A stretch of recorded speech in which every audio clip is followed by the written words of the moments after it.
తెలంగాణ కుంభమేళా మేడారం మహాజాతర దగ్గర పడుతూ ఉండడంతో అభివృద్ధి పనులు ముమ్మరంగా చేశారు అధికారులు. గిరిజన సంప్రదాయాలు ఉట్టిపడేలా కళాఖండాలు ఏర్పాటు చేశారు. భక్తులకు ఎలాంటి ఇబ్బందులు కలగకుండా ఉండేలా ఏర్పాట్లు చేస్తున్నారు.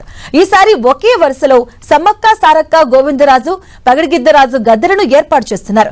అటు గద్దెల వద్ద పరిస్థితిని ఎప్పటికప్పుడు పరిశీలించేందుకు వాచ్ టవర్స్ ను కూడా ఏర్పాటు చేశారు. ఇక మరోవైపు భక్తులు సమ్మక్క సారాలమ్మలకు కానుకలు సమర్పించేందుకు QR కోడ్స్ ను కూడా ఏర్పాటు చేశారు. ప్రస్తుతం మేడారంలో జరుగుతున్న అభివృద్ధి పనులపై మరింత సమాచారం మా ప్రతినిధి అజయ్ అందిస్తారు. మేడారం అభివృద్ధి పనులు శరవేగంగా జరుగుతున్నాయి. ఇంకా జాతరకు కేవలం 10ల సంఖ్యలో సమయం ఉండడంతో అత్యంత వేగంగా ఈ పనులు అయితే చేస్తున్నటువంటి సందర్భం కనబడుతుంది. కేవలం ఇంకా 10-15 రోజులు మాత్రమే జాతరకు సమయం ఉంది. సరిగ్గా చూసుకున్నట్లయితే మనం ఇక్కడ ఇది మేడారం జాతరలో కీలకమైనటువంటి ఘట్టం. సమ్మక్క సారలమ్మను తీసుకొచ్చేందుకు వివరిస్తున్నటువంటి ఘట్టం. ఇక్కడ మనం చూడవచ్చు ఈ ఎర్ర రుమాలు కట్టుకున్నటువంటి పూజారులు ఈ పద్ధతిలోనే సమ్మక్క సారలమ్మను ఇక్కడికి తీసుకొస్తారు. ఈ క్రమంలో ఏదైతే తీసుకొస్తున్నటువంటి క్రమంలో ఈ కొమ్ము పట్టడం, ఆ అమ్మవార్లను ఏ విధంగా తీసుకొస్తారు, తీసుకొచ్చేటప్పుడు ఎలాంటి వాయిద్యాలు వాయిస్తారు, దానికి సంబంధించినటువంటి నృత్య రూపాలు ఏ విధంగా ఉంటాయి, దీనికి సంబంధించి అన్నీ కూడా ఈ ప్రధాన కూడలిలో ఏర్పాటు చేసినటువంటి పరిస్థితి మనకు కనబడుతుంది.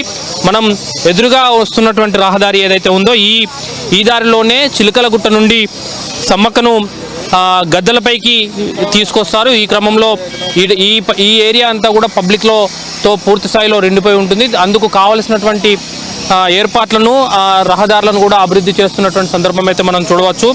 ఇంకా కొద్ది రోజులు మాత్రమే జాతరకు సమయం ఉంది. గతంలో ఎప్పుడు లేని విధంగా దాదాపు 250 కోట్లకు పైన నిధులను వినియోగిస్తూ ఈ అభివృద్ధి పనులు అయితే చేస్తున్నటువంటి పరిస్థితి మనకు కనబడుతుంది. మనం చూడవచ్చు పెద్ద ఆర్చులు, ఈ ఆర్చులు అనేది ఈ గద్దెల చుట్టూతల కూడా ఏర్పాటు చేసినటువంటి సందర్భం అయితే కనబడుతుంది.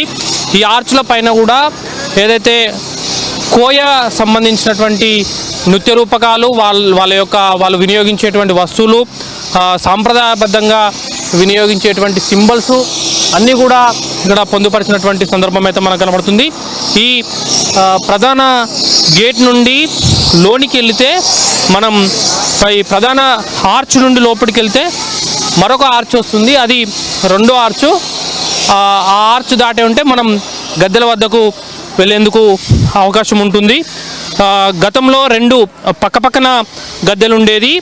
2 వరుసల్లో, ఒక వరుసలో సమ్మక్క సారక్క గద్దెలు ఉండగా మరొక వైపు గోవిందరాజు పగిడిద్దరాజు గద్దెలు ఉండేవి. కానీ ఈసారి అందుకు భిన్నంగా ఇక్కడ ఉన్నటువంటి కోయ పూజారులను ఒప్పించి ఒకే వరుసలో 4 గద్దెలను సమ్మక్క సారలమ్మ గోవిందరాజు పగిడిద్దరాజు ఇట్లా 4 గద్దెలను కూడా ఏర్పాటు చేసినటువంటి పరిస్థితి మనకు కనపడుతుంది. క్రమంలోనే సమ్మక్క సారలమ్మ అదేవిధంగా గోవిందరాజు పగిడిద్దరాజు ఇట్లా ఈ వరుస క్రమంలో గద్దెలు అనేది ఉంటాయని చెప్పుకోవచ్చు.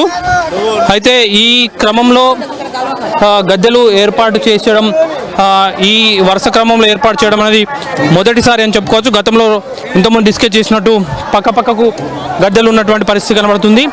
అదేవిధంగా భక్తులు కానుకలు ఎవరైనా వేయదలుచుకుంటే మనం రెగ్యులర్గా చూడవచ్చు QR కోడ్ను ప్రతి దగ్గర వాడుతున్నటువంటి పరిస్థితి.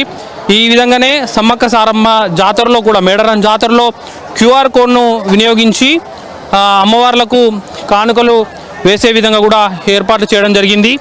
మనం ఒకవైపు భక్తుల కోలాహలం ఇప్పటికే స్టార్ట్ అయినటువంటి పరిస్థితి కనబడుతుంది. వేల సంఖ్యలో భక్తులు ఇప్పటికే సమ్మక్క సారలమ్మను దర్శనం చేసుకునేందుకు వస్తున్నారు. ఒకవైపు దర్శనాలు కొనసాగుతుండగానే మరొక వైపు అభివృద్ధి పనులు అనేది కొనసాగుతున్నటువంటి పరిస్థితి మనం చూడవచ్చు. భక్తులకు ఎలాంటి ఇబ్బందులు కలగకుండా ఇటు ప్రభుత్వం కూడా అత్యంత ప్రతిష్టాత్మకంగా తీసుకొని, ఎందుకంటే కోట్లాది మంది పబ్లిక్ ఇక్కడికి వచ్చి ఆ 3 రోజుల పాటు దర్శనం చేసుకుంటారు. ఏదైతే సమ్మక్క జాతర జరిగేటువంటి 3 రోజులు ఏవైతుందో ప్రధానంగా బుధవారం, గురువారం, శుక్రవారం ఎక్కువగా ఈ రద్దీ ఉండనుంటుంది. 28, 29, 30 తారీఖు తేదీల్లో ఖచ్చితంగా ఆ తేదీల్లో లోపు ఈ జాతర పనులు కంప్లీట్ చేయాలని ఇప్పటికే ఈ రోజు నుండి వారం రోజుల లోపు మాత్రమే ఈ పనులన్నీ కంప్లీట్ చేయాలంటూ కూడా ఆదేశాలు ఇచ్చిన నేపథ్యం పనులన్నీ కూడా వేగంగా జరుగుతున్నటువంటి పరిస్థితి కనబడుతుంది. మరి చూడాలి అధికారులు ఏ మేరకు పనులను పూర్తి చేసి భక్తులకు ఇబ్బందులు కలగకుండా చూస్తారా, లేదా